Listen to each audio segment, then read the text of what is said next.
Que tu peux faire une vidéo sur les péchés qu'on commet au quotidien sans s'en rendre compte. C'est une très bonne idée. Alors, il faut savoir qu'il y a deux passages intéressants. Tu as Psaume 19, verset 12, qui nous dit: Qui connaît ses fautes commises par erreur?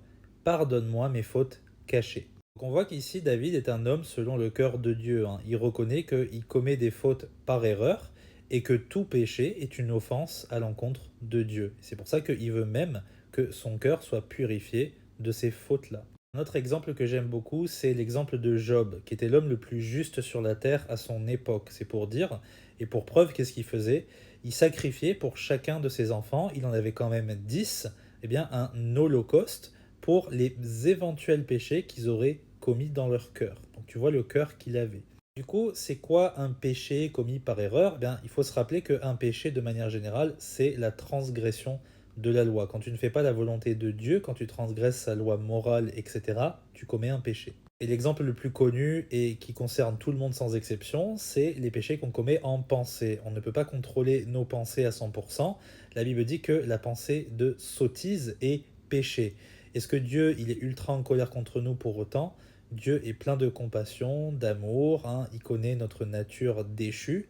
Cependant, il voudrait que on fasse attention à nos pensées aussi. Et quoi d'autre comme exemple? Eh bien, ça peut dépendre de chacun. Il y en a des milliers d'exemples, hein.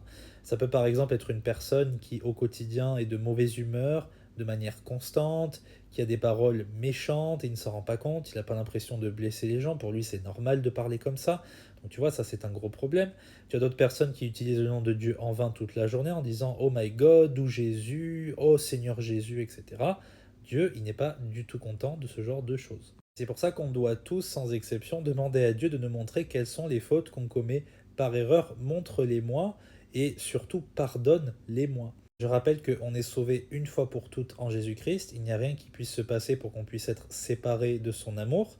Cependant, vu que l'esprit est bien disposé mais que la chair qui n'est pas sauvée, elle est faible, nous devons quand même au quotidien demander pardon pour nos péchés.